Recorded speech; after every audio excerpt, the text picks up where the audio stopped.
welcome everyone to a very special edition of the Comic Book Shop. We are doing the review show of the Jake Paul, Mike Tyson fight night on Netflix. Without further ado, here is our intro. We're clear for takeoff. That's all systems go. We need that AFW logo up. Stat.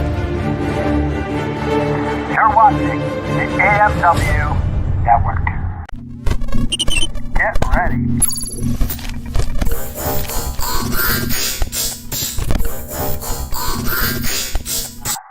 time for the FM Comic Store. Oh, yeah, baby. This is kind of a special edition because I'm not usually on this program. Commissioner Joe is not usually on this program, but this is a special night. And as stated, we're going to talk about the Jake Paul, Mike Tyson fight that we just ended on Netflix. Good evening, everybody. Good morning. If you're on the East Coast with Commissioner Joe and myself, it is 12:46 a.m. But we are juiced up, amped up, and we are ready to talk a little bit of boxing. And you guys know me. I'm the effing expert, Mr. Isaacs. You usually see me on Saturdays.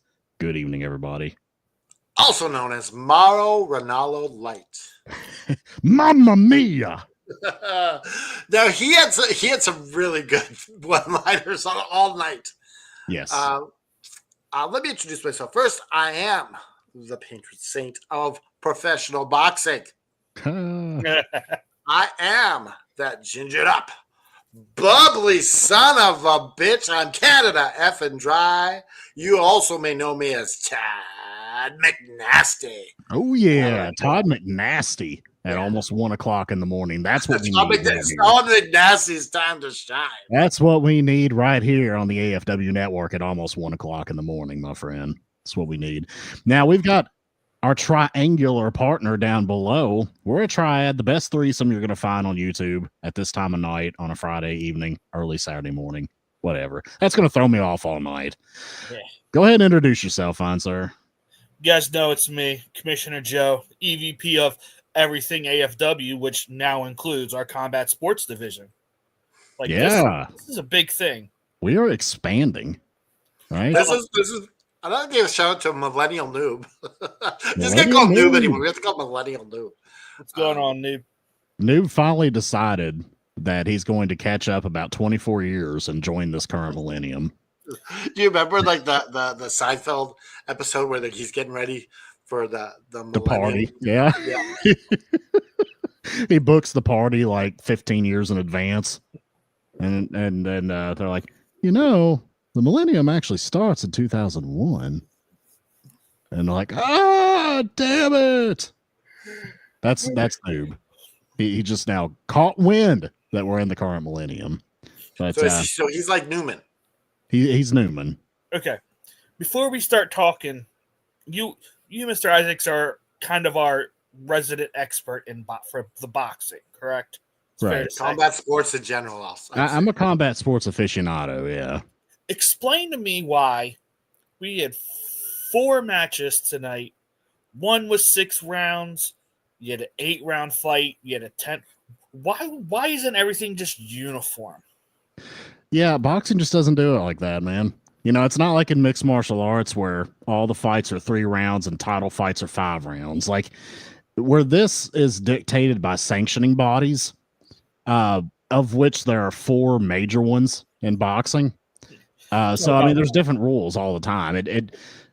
The ones tonight were, I noticed the women's title fight and the one before it, they were the WBC, the World Boxing Council. So there's the WBC, the WBA, and the IBF is the other one, International Boxing Foundation.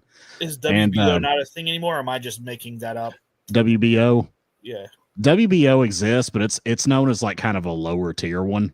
Oh, okay. Those ones I mentioned are like the heavy hitters. The WBO champions are like the ones that usually aren't the best in the world, but they're like somewhere middle of the pack. Okay. That's kind of like their Bellator, I guess, if you had to think of it in terms of mixed martial arts.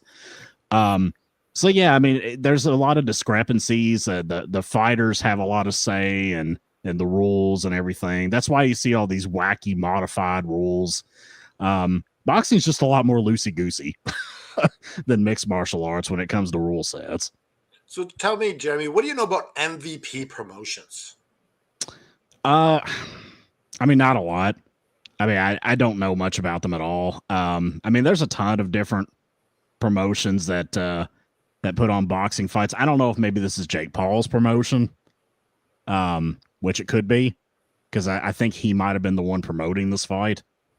But yeah, I don't know. I'd have to look them up. But yeah, I mean, a lot of fighters have their own promotions. Like all of Mayweather's fights are under Mayweather promotions. You know, so I mean, it's like the fighters are the promoters. It's very, very different than like the UFC owned by Endeavor, TKO, and they promote everything and everybody fights contractually for them. It's not like that in boxing. Like the fighters own a big share of the business in boxing. So I mean, it kind of works out better for the higher end fighters in boxing.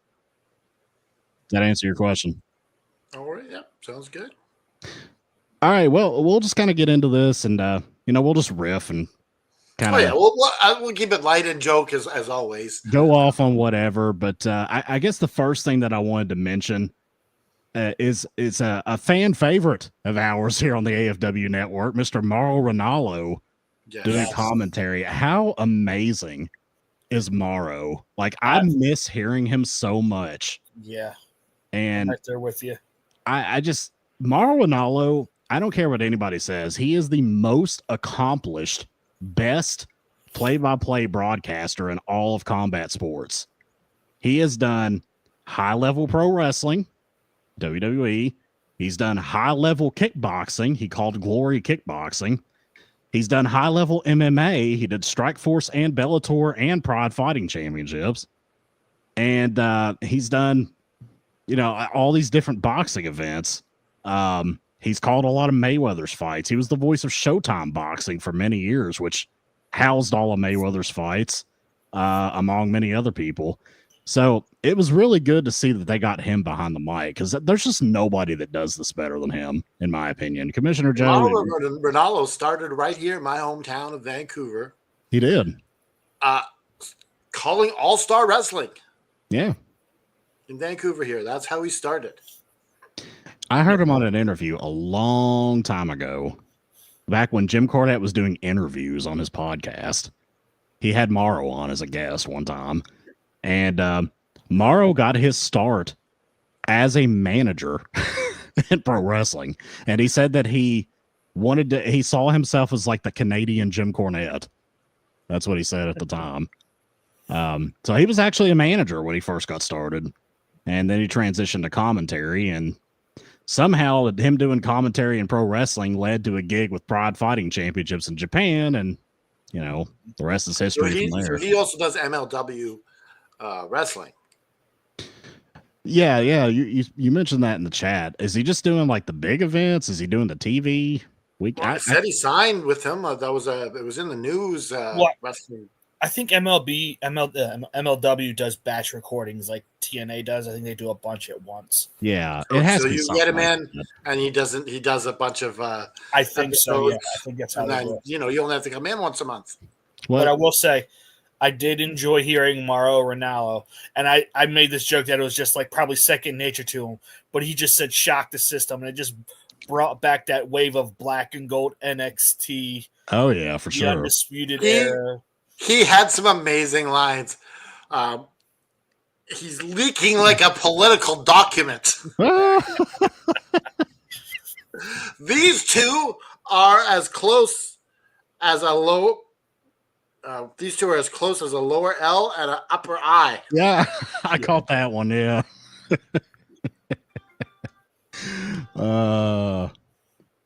Did you get the one about the deck of cards?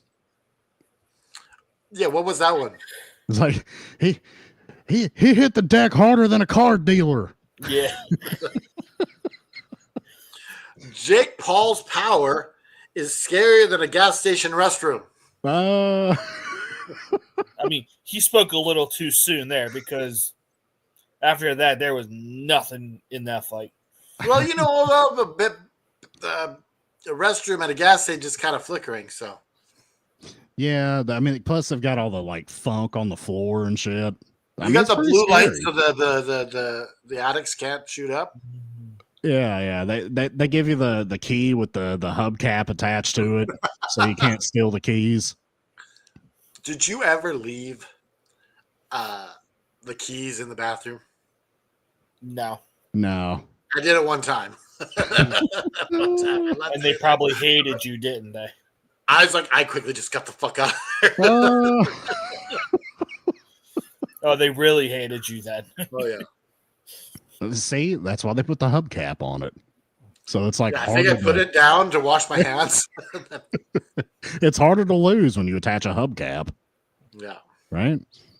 But yeah, I was really happy to see Morrow. It was an interesting commentary team because it seems so random that actress Rosie Perez was in the commentary team. What'd you guys think of Rosie what is she Perez being from? involved?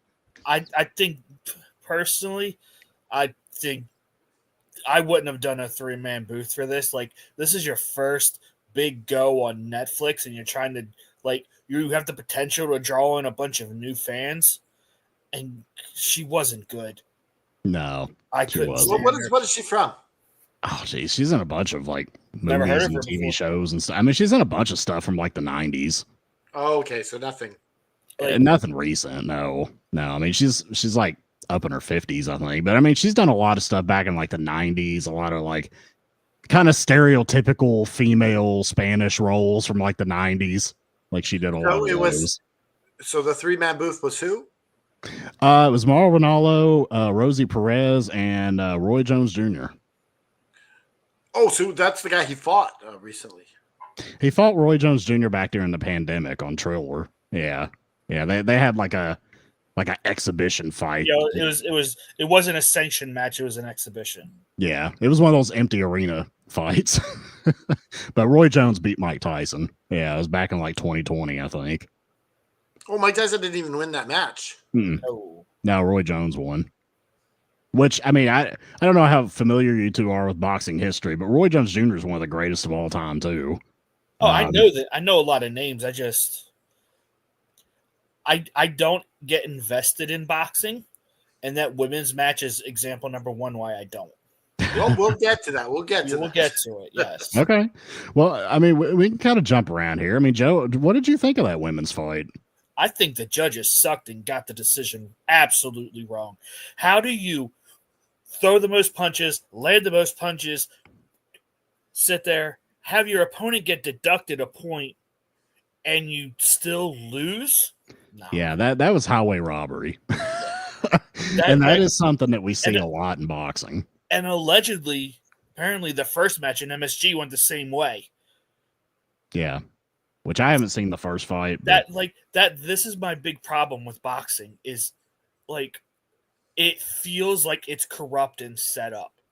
Yeah. Because we all have eyes. We all watch that fight. Like, there's no way she shouldn't have won that fight. I absolutely agree. Yeah, I think they definitely got that decision wrong. Canada, do you agree with that as well? What were your thoughts? Oh, I was shocked that what was her name?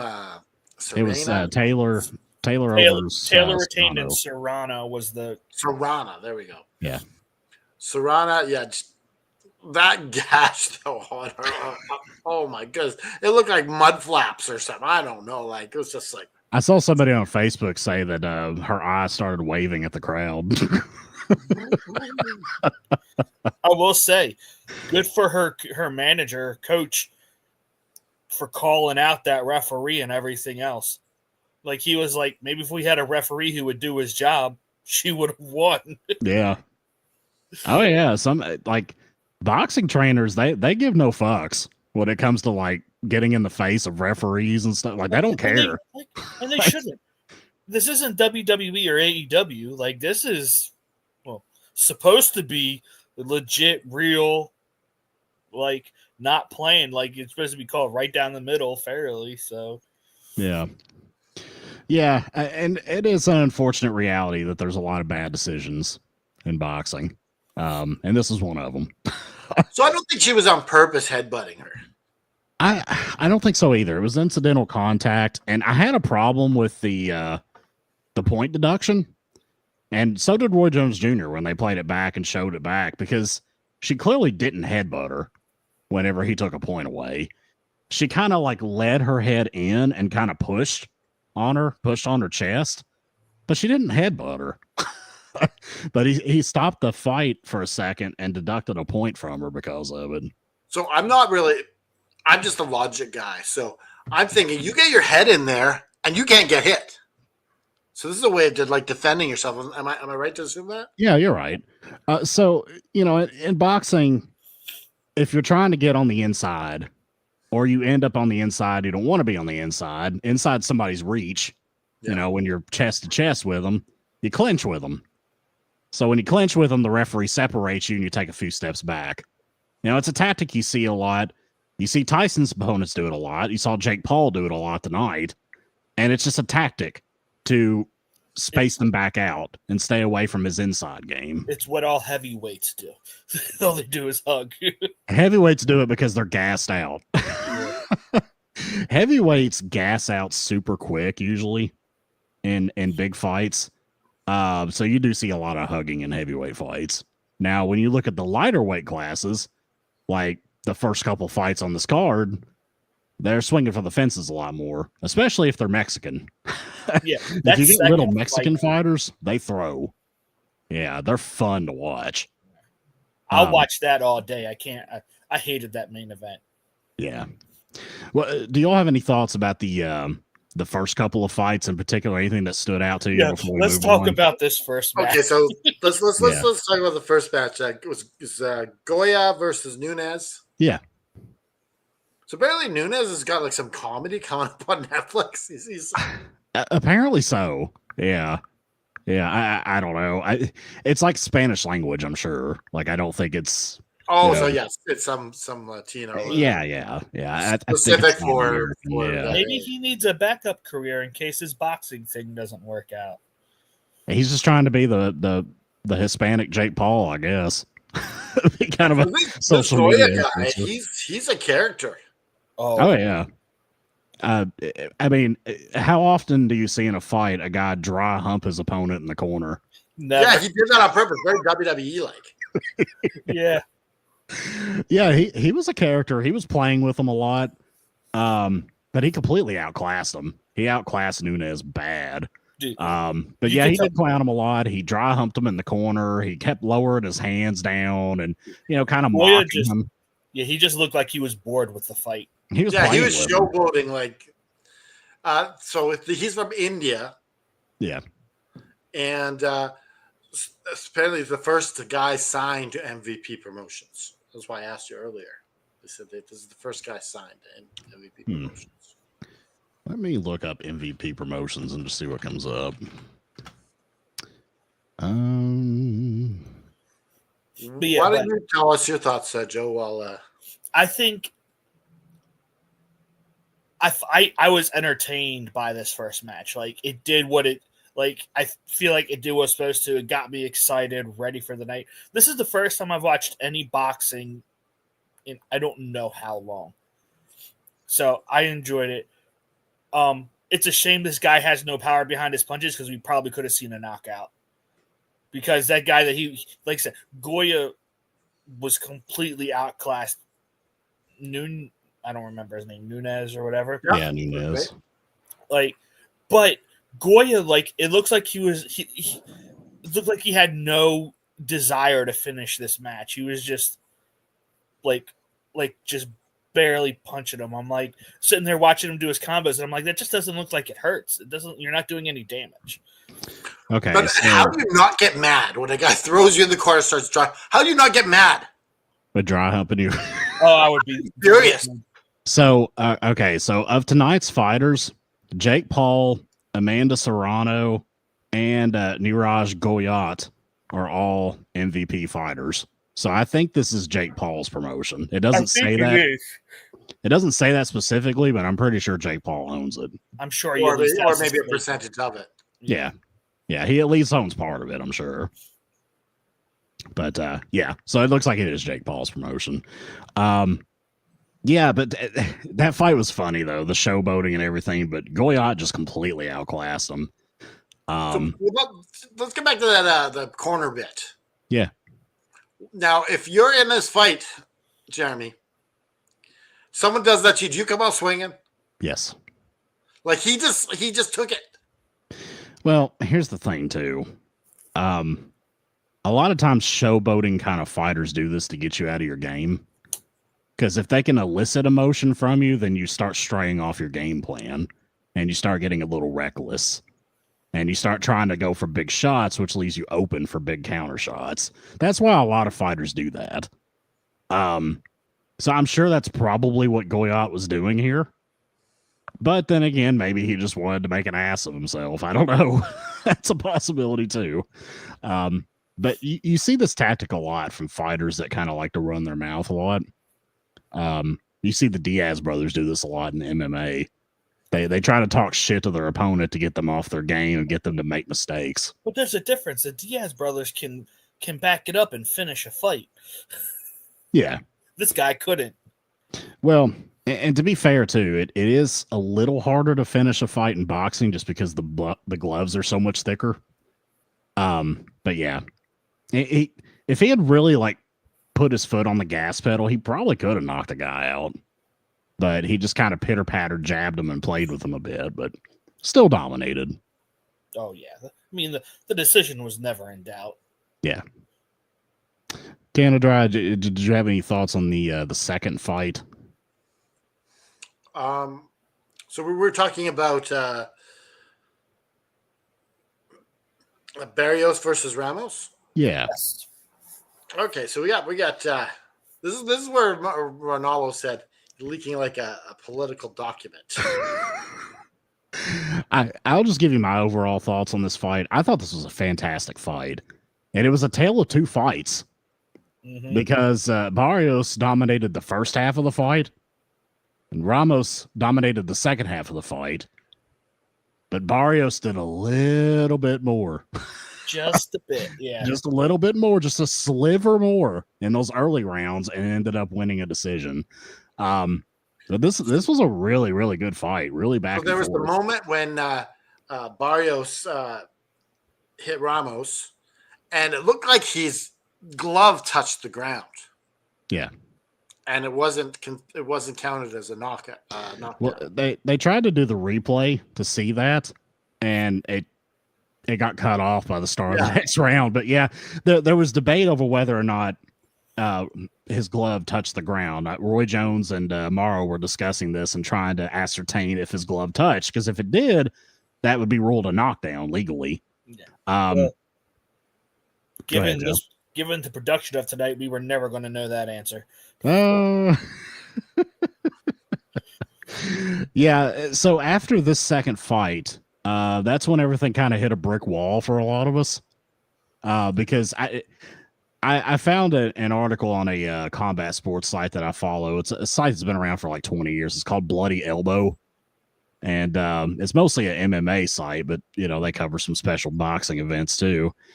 And I pulled up an article about them, and everybody had the same experience that I had. They said that there was a massive outage right before the women's title fight.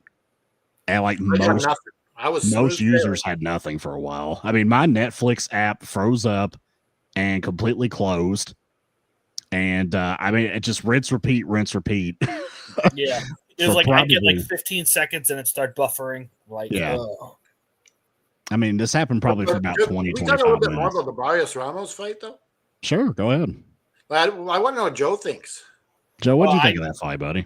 So, first off, I think that boxing really should amp up their production for entrances, because Barrio, the champ, like, I was expecting more from that entrance. Like, they had the Aztec drummers, and then he just sort of walked out to silence. I'm like, what is this? Y'all got me hyped up and then just flat. But I will say, that fight was phenomenal. Like I said, I love the back and forth. It was competitive. I love watching the lighter guys fight because they have the stamina and they have those fast hands, and it's just so fun to watch, as opposed to like I said, the heavyweights where it's like punch, punch, hug, punch, punch, hug. And like I said, both these guys are Mexican fighters. Yeah. And the Mexican style of boxing is known for just go straight up the middle and throw. Like that's what they're known for. Like Canelo. Do you think that Barrios is a Bret Hart fan? Maybe? I don't know. Maybe. We're in the big and black. It's literally the first time I've seen this guy. I don't know. Now, if he's not a Bret Hart fan, you would almost have to even still give credit to Bret Hart. Because he's the one that made wearing pink and black cool. I'm kind of surprised Morrow didn't make any mention of that. I'm a little surprised by that. Interesting. Maybe he's gone in the pink and black. You know what, guys? It's not everything's about Bret Hart, okay? No, but maybe he didn't want to mix too much wrestling in this. Yeah, I guess so. I mean, you're talking about a guy that lived with the Harts for a couple of years. Like I watched his documentary, The Bipolar Rock and Roller on Showtime.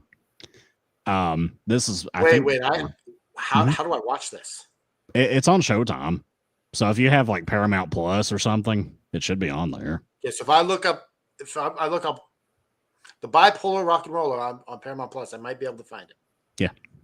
And if not there, I'll look at all the other streaming sites I have. It was a Showtime documentary, and Showtime's been folded into Paramount Plus, so it should be on there.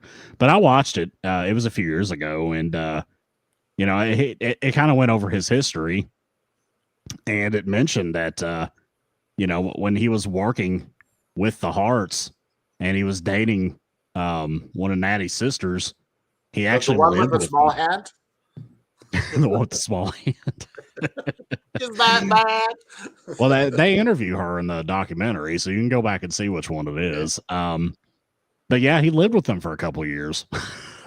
But apparently his bipolar kind of got in the way, and they ended up drifting apart from each other, and he ended up moving to Los Angeles, where he eventually took over as the Pride Fighting Championships guy. So the Bipolar Rock and Roller is on Amazon Prime. It's on Amazon Prime. Okay, so I probably have a better chance of getting that. It's a good documentary. It's got a couple of parts in it that are pretty dark. I mean, it's about his mental illness. So like you kind of see some footage of him freaking out a little bit, like they said that he did when he left OWE.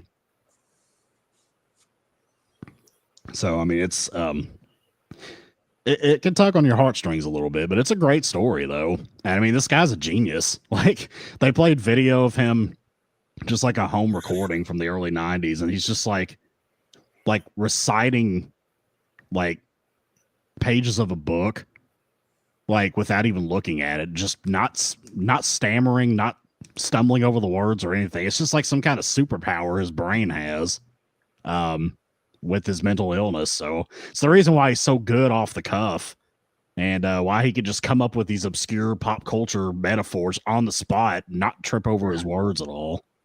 It's fascinating. Yeah, you're like, when you watch someone like that, and you're like, why can't I be like that? Right. Right.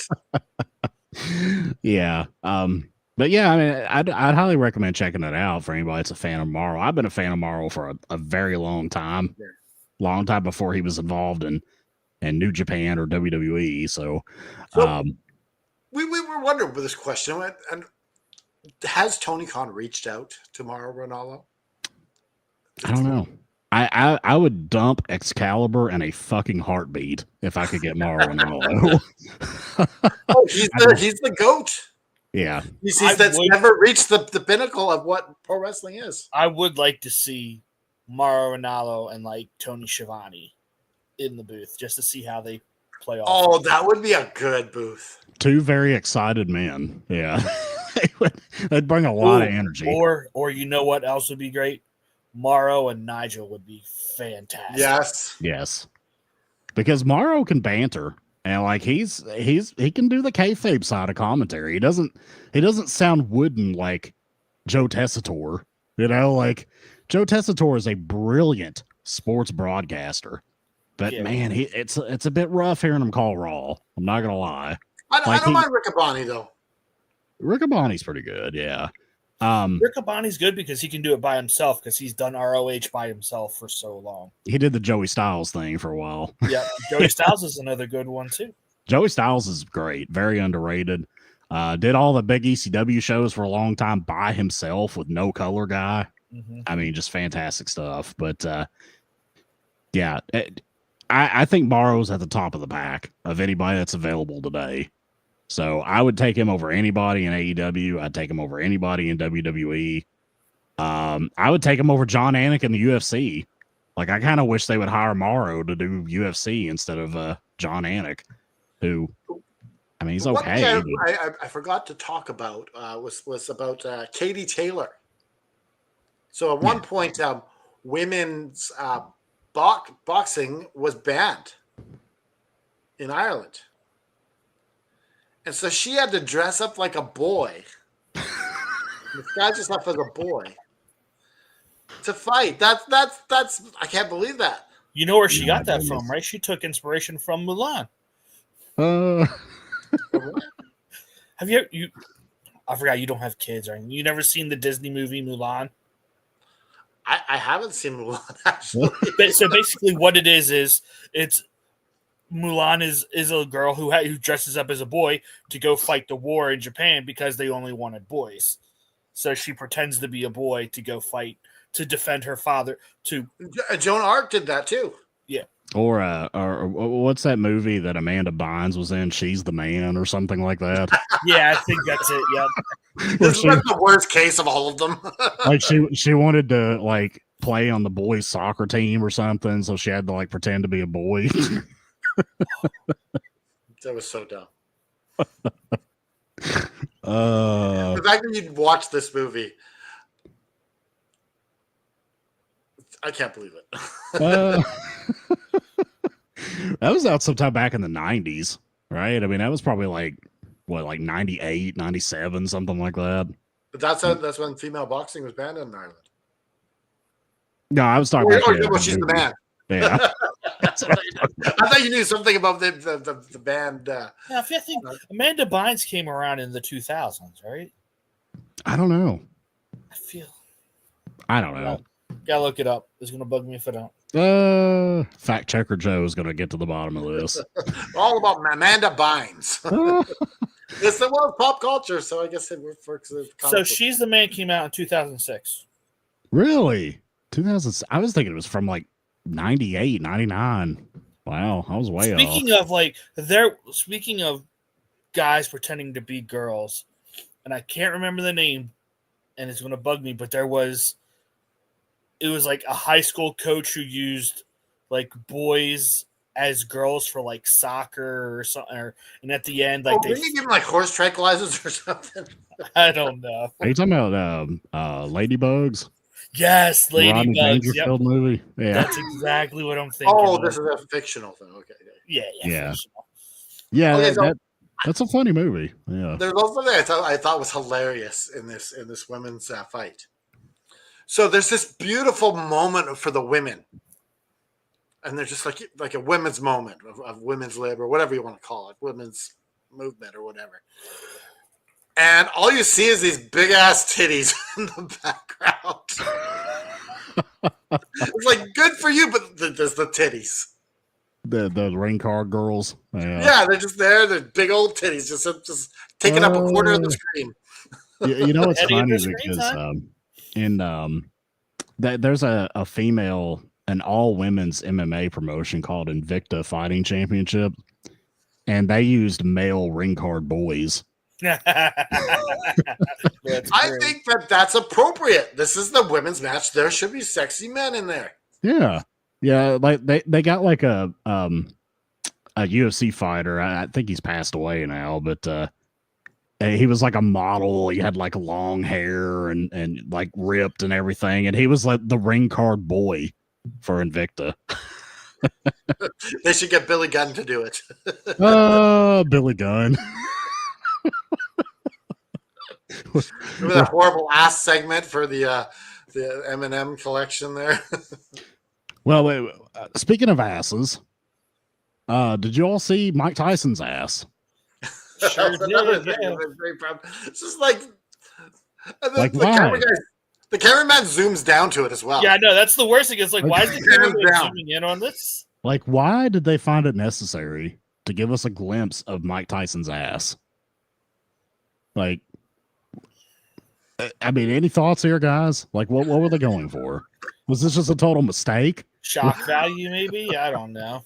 I don't know. I think that's part of it. Just like this will get them talking. And honestly, Mike Tyson is so aloof that like he probably was just walking around without fucking pants on and like just not even caring who sees, because that's just like something he would do. So I was a couple minutes behind because of all the technical bullshit. Yeah. But so as I'm sitting here, like I was behind, so I hadn't seen the interview yet. But like I opened Facebook and one of my friends shared like a GIF from what's that movie that Mike Tyson is in where they go out to Vegas? The Hangover. The Hangover. I'm like, why are we sharing this GIF? And now I understood as soon as I saw. You know, it's funny talking about The Hangover. There was a connection here between the entrances for this fight and The Hangover and Mike Tyson. Jake Paul came out to that song In the Air Tonight by Phil Collins, right? Yep. And that was the song famously that Mike Tyson did the air drums for in The Hangover. Yep. I don't know if either of you caught that or not. I mean, I remember it now that you're bringing it up. Yes. So I would strongly assume that's why Jake Paul chose that as his entrance theme, which was fascinating. But did either of you want to make any more comments about the women's title fight before we move on to the big one here? Yeah, like No, just about the titties. That's all I wanted to talk about. that was another phenomenal fight. It was Like, a great fight. It was. If they would have really focused on the two title matches, I think it would have done a world of good to be able to bring more people back. I don't think, and because like that's what boxing should be. Yeah. Not what we saw in the first fight, not what we saw in the main event. I think Katie, she held some tremendous composure. Where they're saying you're fighting dirty and all this, and you're like, some people get mad. Yeah. Well, apparently, they made Roy Jones Jr. made a comment. Apparently, this isn't the first time she's been accused of fighting dirty. There's been other fighters who have said she likes to lead with her head. She likes to do this. So, I guess you get that reputation, and you just have to live with it. Yeah, and it's kind of tough because when your style of fighting is to get on the inside, that's what you do. You get your head as close to them as possible.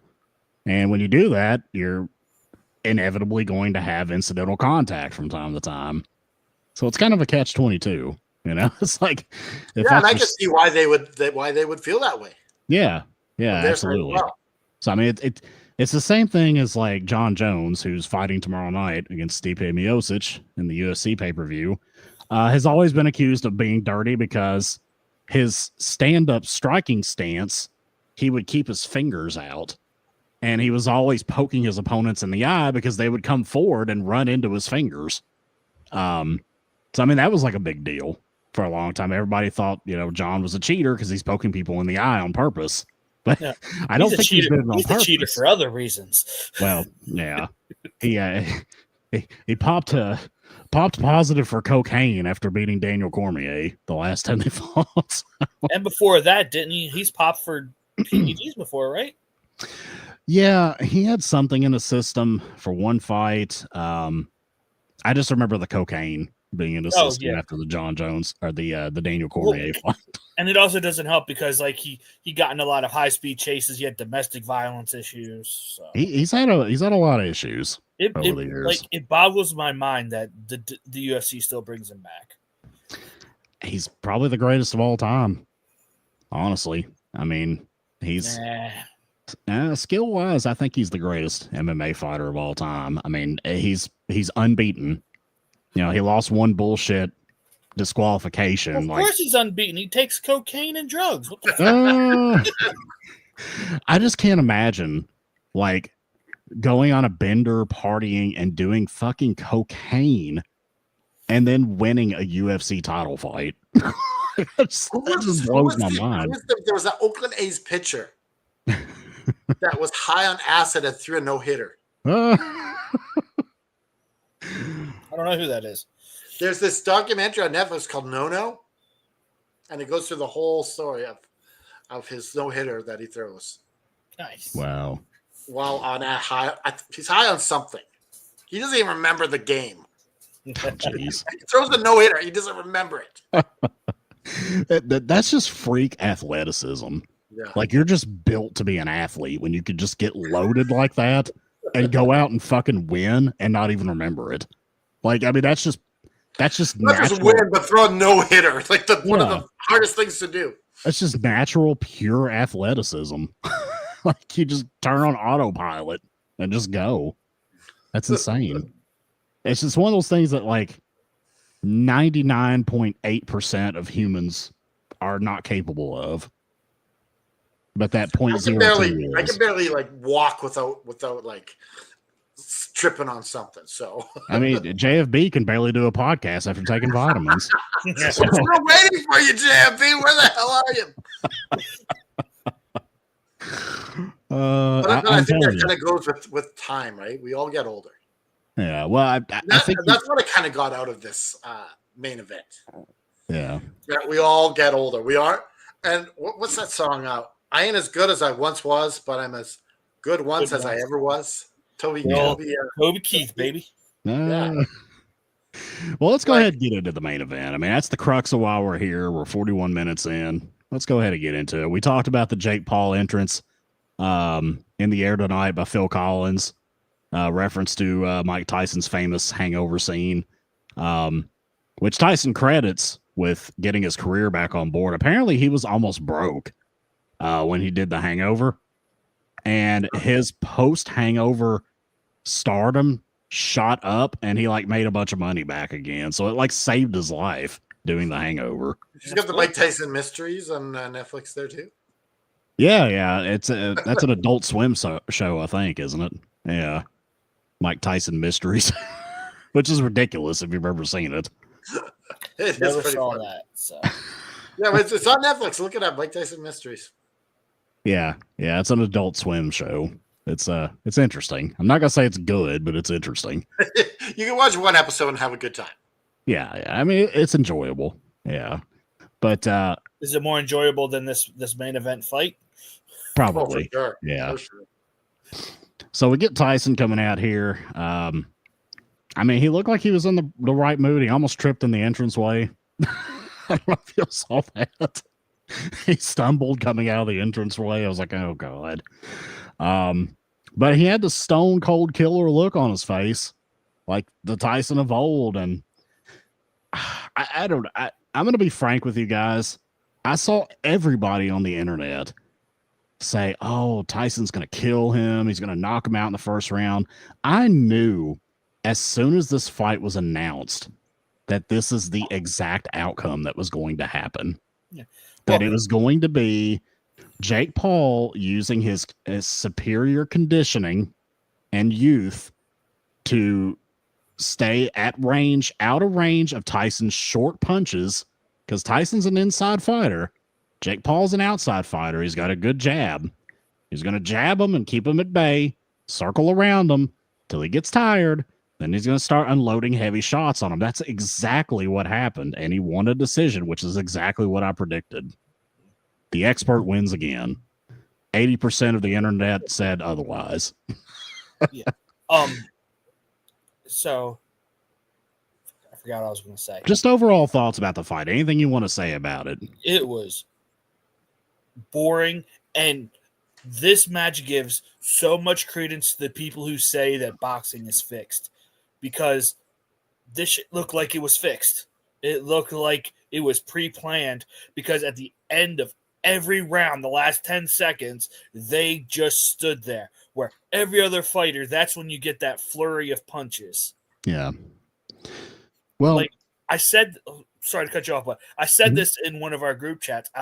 Someone said, put up a thread about who's going to win I was like, this is real to me. Like, it's a no-win match for Jake Paul because it's like, oh, congratulations, Jake Paul, you beat a 58-year-old man, or it's, oh my God, Jake Paul lost to a 58-year-old man. Yeah. I don't see how there's zero upside for Jake Paul on this. There is one major upside. Well, I mean, yeah, money. Okay, money. sure. And that's where it really comes down to. It's the money. Just the You spectacle. look at Tyson's legs; they were wobbly. Like, 58 years old. He did not have the ability to come in and get an attack because he'd probably fold over like a cheap folding chair. So for anybody that's watched Tyson's fights, and I've been watching this fight since I was a little boy, and so the way that he fights is, like I said, he's an in-range fighter. He doesn't fight at a distance. He doesn't throw jabs. Tyson never throws a jab. He always throws power shots, which is a hook or an uppercut. That's what he throws. So he tries to get inside of your reach so you can't block him, and he gets up under you and uppercuts you or hits you with an overhand. That's Tyson's entire game, and it's been his entire game, his entire career. Now, when you're almost 60 years old and you don't have that explosive athleticism to chase a young guy around and get inside and start throwing those power shots, you're doomed from the start. Like, I never thought that Tyson had much of a chance. I know there's always that so-called puncher's chance, right? Have you heard that before? They call it a puncher's chance. Absolutely, there's always a puncher's chance, except for when something comes off extremely fixed, like this. See, I don't think it was fixed in the sense of that there was a script. I think it was fixed in the sense of that the powers that be knew this is exactly what was going to happen. Because I knew this is what was going to happen. Because, like, if you're really in the know about boxing, you kind of have a feeling, right? Like, if people who bet on Tyson to win deserve to lose their money. He's a 58-year-old man. Yeah. Drake. Did you see Drake bet $500,000 on Tyson? Anytime Drake bets on you, you're fucking losing. Oh, man. Sorry. It's the Drake curse. Like the kiss of Drake. Look, much as I love Mike Tyson as a boxer, he was losing before that bet was put in. Mm-hmm. Yeah, I mean, Tyson hasn't been a winning competitive fighter since 2003, I think was the last time he had won a fight. I'm just going to say also, like, Jake Paul calls himself the self-proclaimed face of boxing. Yeah. Like, that's not a good look what you saw tonight. And that hype video that they played before, like, oh, let's take a look at Jake Paul's history. I'm like, he can't beat anybody noteworthy. He beat all retired MMA guys who don't box. Yeah. Like, how is that supposed to be impressive? Because I'm beginning to think that slap was fixed. Oh, it absolutely was. Absolutely. He stepped on my foot. You stepped on my foot, motherfucker. But yeah, so when that's the style of fighter that you are, and age already caught up to you 20 years ago. Yeah. Like, how do you think that style is just going to magically work again? You think maybe if Tyson had 10 years younger, he might have been able to pull it off? No. I don't think so, man. I don't think 48-year-old Tyson would have pulled this off either. And to be quite frank, I'm not sure 38-year-old Tyson would have. Because by then, he was already shot by then.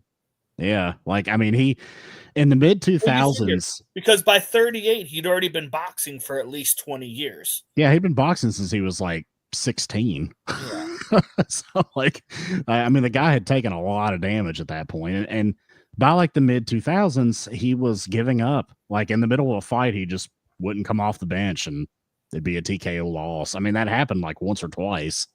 And he just never was the same after that. After that Lennox Lewis fight, where Lennox Lewis just beat the shit out of him, he just never was the same after that. That happens. Like, that's it's a common thing. You got that humbleness beat into you.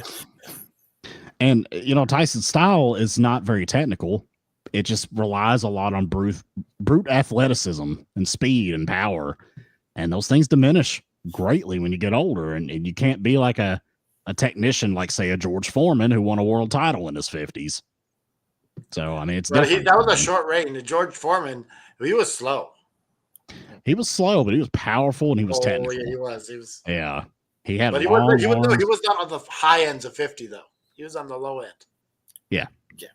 I don't remember how old he was when he knocked out Michael Moore and won the world title, but he was in his 50s. I think he might have been like 52 or something like that. But yeah, he had a resurgence. I mean, this was a guy who fought Muhammad Ali, and he came back in the 90s and won a title. So yeah, he became famous for a different reason, right? Just this lovable sort of this lovable guy who created a grill that Hulk Hogan claimed that he was going to be offered, but he picked his kids up from school that day. So win for George Foreman. So can I pivot this conversation a little bit to something a little more that we're used to, wrestling? Sure. So question for you guys. Do you think TKO was concerned after what they saw tonight with Netflix and their production? Not at all. Raw is going. Not at all. I don't think so. You don't think so? I don't think so because there's not nearly as many people that's going to be watching Raw as watch this. I mean, this probably, in all likelihood, is going to be the most watched fight in combat sports history. Just by virtue of the fact that it's Mike Tyson and it was on Netflix, which everybody has. So I don't know if they'll release the numbers or not, but I would highly suspect. Oh, I guarantee you that this is the most watched fight of all time. They're absolutely going to release watch hours. I mean, I saw people that I know on Facebook that I've never seen talk about fights ever talk about watching this on Netflix tonight. I had a friend and she was like, why the fuck did I stay up to watch this? I mean, this is a spectacle. This is something. I mean, I don't want to speculate how many millions of people watch this, but I guarantee Raw is like that compared to who watched this. So I think Netflix's service should be overall, fine. this was entertaining as hell. It was fun. It was a fun watch. Yeah. I mean, the main event wasn't great. I thought the fights that preceded it were fantastic. Yeah, I think it had actual boxers in it. Yeah, I think overall it was a fun, enjoyable night. And like I said, it ended like I thought it was going to. Exactly to a T like I thought it was going to. I'm just gonna say, but one thing that surprised me, Mike Tyson says, if the right thing comes along, and he goes, I want to fight Logan Paul. Logan Paul, I'd kill you. He goes, I'll fucking kill you. Please don't. Please don't. Yeah, please don't. It would be the same thing. It would be the same damn thing. I wonder if what about Gronk and Shaq that they were talking about? I think that was just bullshit. But that might be interesting. Have some celebrities in there. It would be fun. It would be a spectacle. Yeah, but I think that was bullshit. I don't think they were being serious. No. I will say that I do hope they get their things figured out for Christmas Day. Yeah, because if you think the NFL is going to bring in a lot of people too, will. People will be really mad if that crashes. I do not think that will be nowhere near as big as this. I don't think so either. Like Christmas Day football, it's big. Don't get me wrong. It doesn't have to be as big as this, but clearly their infrastructure isn't set up to be able to handle a mass amount of people coming in. Do you know the only time I lagged for a tiny little bit was at the beginning of the Tyson fight? And I think that's just more people coming in, and that's why. My freeze up happened at the right before the women's fight started.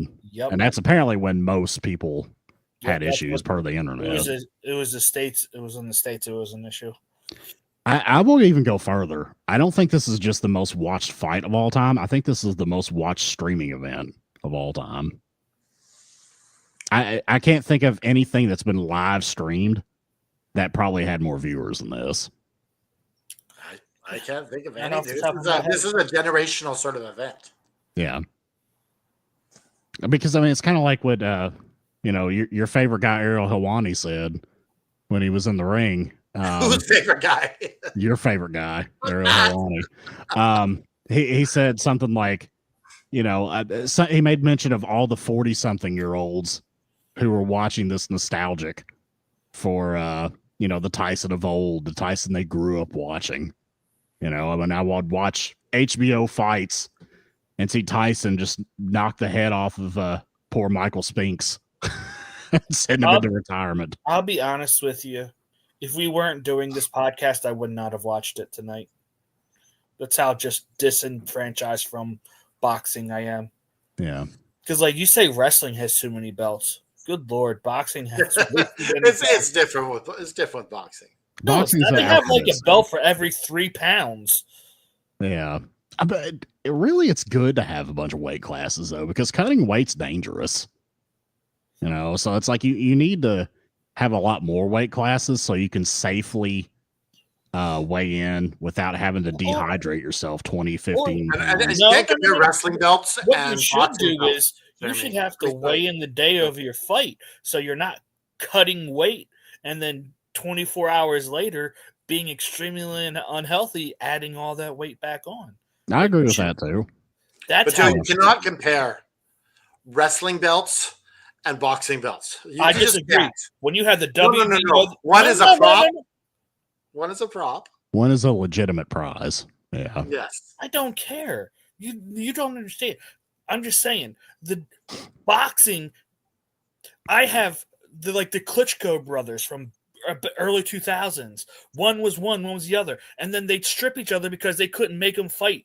Like, there's too many damn belts in boxing for me to legitimately care about who the world champion is, because you don't ever know. Well, when it gets really good is when there is a undisputed champion, which is rare because of politics nowadays.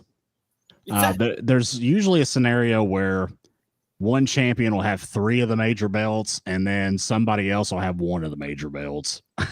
and then they all bicker about, oh no, fight my guy, no, fight my guy. And because the organizations, the sanctioning bodies, they say, well, we have this guy ranked as number 2, so it's mandatory that you defend against him. Mm-hmm. But then they're like, well, no, I want to fight this other guy instead because it's a more valuable fight. Well, okay, you can do that, but we're going to strip you of the title you have. That happens a lot. Very political, don't you think? It is. It's very political. Yeah. And it's been, I don't know how long it's been since we've had an undisputed heavyweight champion. It's been a long time. Wasn't it when the Klitschko brothers was like the last one? Vitaly Klitschko, I believe. I don't know if the Klitschkos ever were. It would have been Vladimir if it was one of them. Vitaly had like one of the belts, and I think Vladimir had the other ones. Something like that. Which Vladimir was the better fighter of the two. Or wasn't it? Maybe that was like they didn't want to fight each other because they were brothers or something. Yeah, they didn't want to fight each other, so that's the reason why they couldn't have it. That's when the undisputed championship stopped. There was not an undisputed champion because of the Klitschko brothers. They kind of ruined that, and I don't think there's been one since then. Because throughout the 90s, there always was an undisputed champion. Yeah, there was one heavyweight that carried all 4 of the major belts, and then it got split when the Klitschkos jumped in, and one ended up getting this one because the brother didn't want to fight him, but they were the legit 2 best heavyweights in the world, and that's just kind of the landscape we have now because of that. So thanks, Klitschkos. I can't bash the Klitschkos too much. I mean, poor Vladimir Klitschko and Vitaly Klitschko have literally been fighting the Ukrainian-Russian war. So, oh wow, yeah, because one of them, I think Vitaly was like the mayor of the. Yeah, he was. He was the mayor of a town, and he was the mayor of Kiev. Yeah, and I remember rifle and went to town and started fighting. Like legit, he legit was a soldier in the Ukrainian army, former world heavyweight champion. I mean, that's crazy to think about. Can you imagine heavyweight champions here fighting in the military? No, not at all. Didn't Muhammad Ali didn't he refuse to go, or he did? Yeah, he got locked up. He went to prison for it. Yeah, he's also the reason why we have the religious exemption clause for the selective service now, because he challenged the law and went to the Supreme Court and won. So, I mean, that actually changed the law. Conscientious objector is what it is. Yeah, conscientious objector. Yeah. Now you could argue that Elvis had a case then, because he was a religious figure in his own right. You got to be able to prove that. You can't just say it. You got to have. I'm the king, baby. I don't think he objected to going, did he? No, he was heartbroken though, because he was right at his peak of his stardom. Like he was just on a rocket. Yeah. And so yeah, there's a really good documentary on that and his comeback special after he's doing 7 years of these shitty Hawaiian singing movies. Oh yeah. The And he hated it. Well, they're all fucking awful. So Yeah, but he was locked into this contract. He threw the script at one of the higher ups, and he's like, "I'm not doing this shit no more." And they pretty much threatened to like make him a nobody. Yeah, and so he had to go along with it.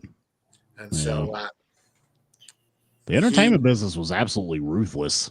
A lot more than it is now. Back in the day. Yeah, so check that out. That is The King Returns, 1968 TV special. And Elvis is just on fire. This thing's charisma is just oozing out of him. Yeah. Wow. Yeah. Well, what is that on? That is on Netflix as well. Netflix. Okay. Yeah, I might have to check that out. That sounds interesting. But yeah. So, anyways, Jake Paul ends up winning by unanimous decision and by boring decision. By boring decision. That is he's like a grumpy old man down there. Joe is grumpy as fuck tonight, man. I have fun when Grumpy Joe is here. Well, I've been up for like 19 hours and we didn't get a good main event. I was angry. This is I shaved my legs for this. This is I hate WWE rant, Joe. Yeah. Oh no, I know what I wanted to complain about because we talked about this earlier. What match was it where I think it was the first match where no, it was the second match. It was the title match where they had like one guy who they said had won a round, and I'm like, which round did he win? Because I was watching, and I was like, I don't see where this guy won any rounds at all. The guy they had doing the stats, which is interesting, his name is Sean Wheelock. He used to be the play-by-play guy for Bellator when they first started. So it was kind of interesting. They had him as like the stats reporter. I don't know if he was the actual statistician. We get the Nintendo graphics in the background here. What's that? We got the Mike Tyson Punch-Out graphics here. Yeah, yeah. With so the Netflix what I found hilarious is the guy who is kind of talking to Jake Paul looks exactly like Mac in the video game. Ah. Like the guy who's trying to coach him. Yeah. The black guy who runs along. Like that. It looked exactly like him. I just remember those old memes where it's like, stick and move, Mac. Stick and move. I saw people online making jokes like, where's Bald Bull and Piston Honda? I remember them from Punch Out. Oh, yeah. So, I mean, this was a spectacle. I mean, obviously, to me, in my opinion, this was not made for the boxing purist. This was made for the layperson. This was made for the person who knew who Mike Tyson was. This was made for Gen Zers who knew what Jake Paul and who he was. I saw that going around. Yep. Poor Mike Tyson. Everybody makes fun of his damn lisp all the time. I will say, Renee Wolf. No. The something Tatum on Simpsons is based on him. Yeah. God, what's his name? Tatum O'Neal? Is that his name? Cedric Tatum? I don't know. Tatum is his last name. Yeah. Yeah, he's supposed to be Renee Wolf is based on Arnold Schwarzenegger. Yeah. Wolfgang. Yep. Yeah. I will say, aside from all of the technical issues, like if MVP Promotions puts on another card on Netflix, and as long as Jake Paul isn't on it, I'd probably watch it. Well, that's the thing. Jake Paul's probably always going to be on it. Then I guess I'll turn it off for his match. I don't know. I'm kind of curious. I want if they get him a good. I hope they stick to this model because, I will watch his fights if it's on a service that I already have, but I'm not buying a pay-per-view. So No, this is I'm hoping brilliant. It's brilliant. Yeah. And so I'm hoping that maybe, he'll start doing his freak show fights on Netflix and I'll watch them then. Yeah. But just please don't take 4 hours for 4 matches. Well, that's just boxing, brother.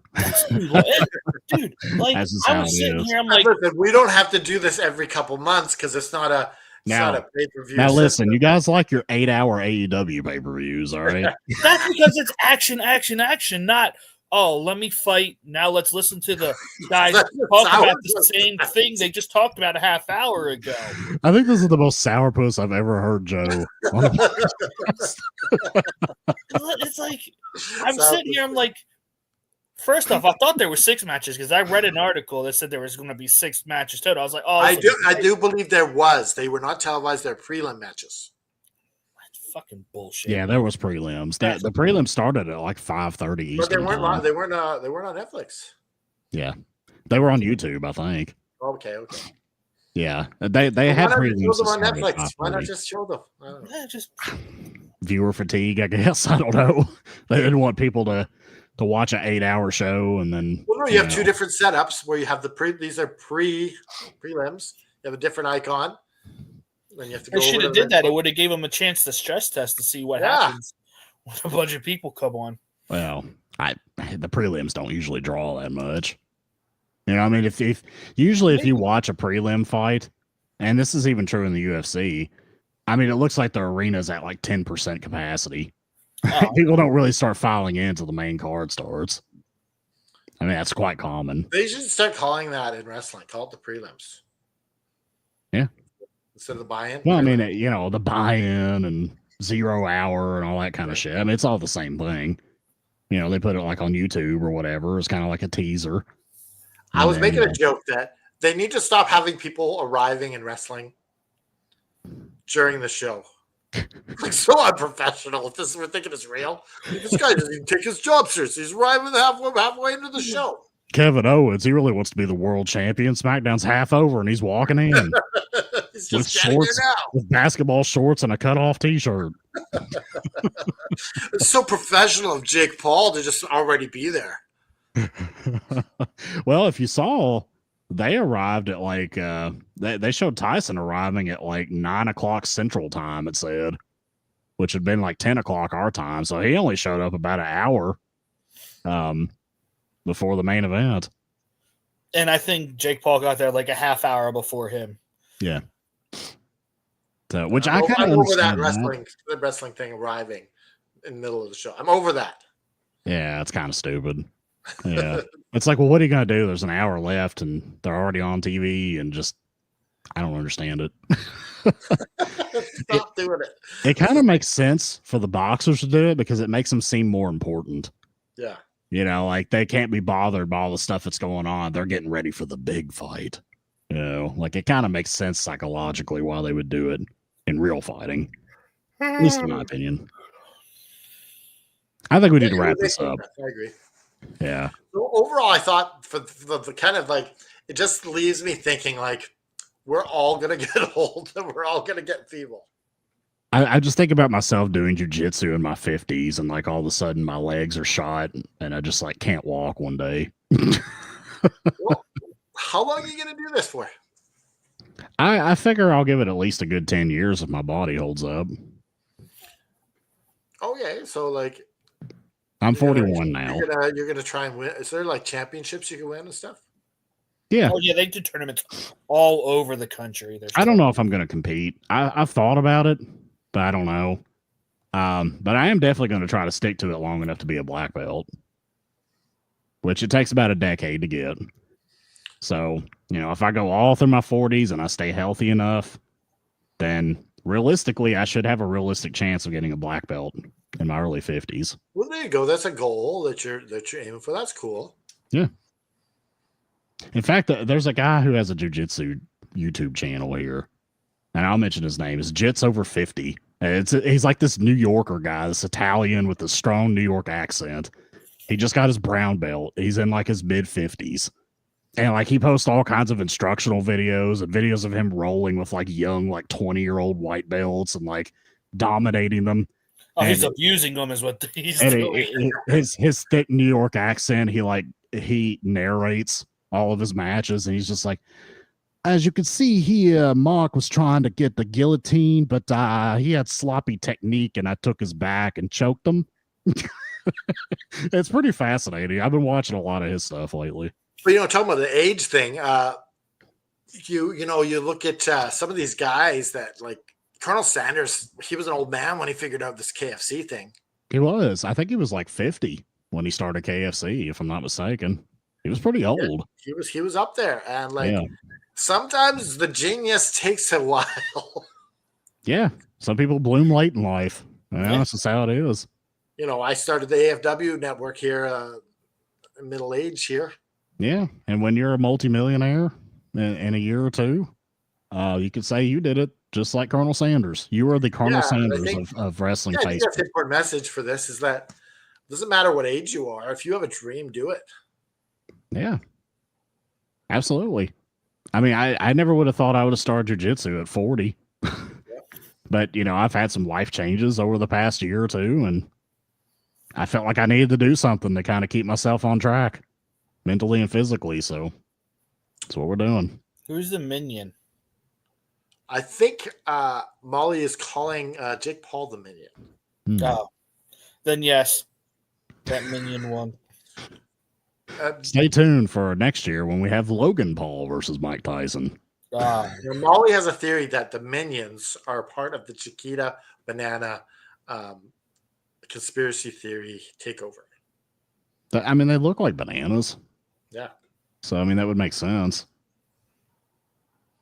They're bananas with big eyes. The minions are creepy. Let's just say that. What are they?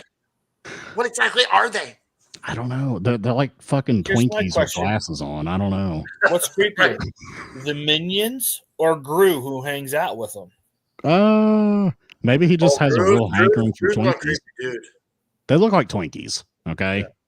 They're like human Twinkies. You just want to eat them. Now, did the guy create them? Maybe he I have no clue. He invented them? I don't know. Is he a mad scientist, right? I haven't watched any of these movies. I don't know. Ugh, Joe's the expert in this shit. I don't He's even our, know. our minion expert. He's our minion expert. Yeah. He's the subject matter expert in Pixar, is what he is. Yeah, I would not go that far, sir. I don't think that's Pixar, is it, though? That's I don't know. Is it Pixar? Is it Disney? Who the hell I knows? think it's DreamWorks, yeah. Dream, whatever. It's all the same to me, brother. Well, Disney and Pixar are together now, so it doesn't matter. Yeah. Pixar's a division of Disney. Yeah. They've always been part of Disney, though. No, Disney bought them recently. I mean, not recently, but years. But Pixar used to be its own division, its own company. But they were still under Disney. They had a deal. I don't think they were at first. It was like Pixar was a Disney thing. Nope. Not at first. I mean, it has been for a while, but I don't think it was at the start. Weren't they the ones that made the original Toy Story? Yeah, it was a Disney Pixar creation, right? It was kind of joined together. I don't know. It's 2 a.m. Yeah, we're ranting about that. Toy Story, Pixar, and Disney. All right, I think we should mercy kill the podcast here so that Grumpy Joe here can go to bed and get his beauty sleep. Now let's give a quick rating of this show out of 5 bells. Okay. I will give it 3.5 because of Morrow and because of the undercard and just the spectacle of it all. I'm going to give it a 4. The one minus is the whole main event. Yeah. But the spectacle, just the sheer volume of people watching this thing. It was kind of like you were experiencing an event together. This is going to be the water cooler talk for the next week, all over the world. Yeah, it's the locker talk, cooler talk. It was a fun watch. Commissioner Joe. I'll give it a 3.25. Fucking the buffering and having to restart my PlayStation. Yeah. That's all part of the experience, and it pissed me off. I would have gone higher if I didn't have to worry about technology. What if they did it to you on purpose to elicit this response out of you? Just to let's see what happens if they do this. That's a very valid point, my friend. Very valid point. And honestly, if it hadn't been for the tech issues, I might have given it higher than a 3.5. So, yeah, and I was feeling bad for you at that point because I was like, mine's streaming perfect. Like it was literally like a half hour. I was just sitting here, like not being able to do anything. Luckily, like I only missed like the first round and a half of the women's fight. Now, do you think that we have different servers? there has to be, yeah. Like Because Canadians like it would was probably hitting get people different at different servers? times. Like Yeah. if you notice in our chat, people were complaining about the issues.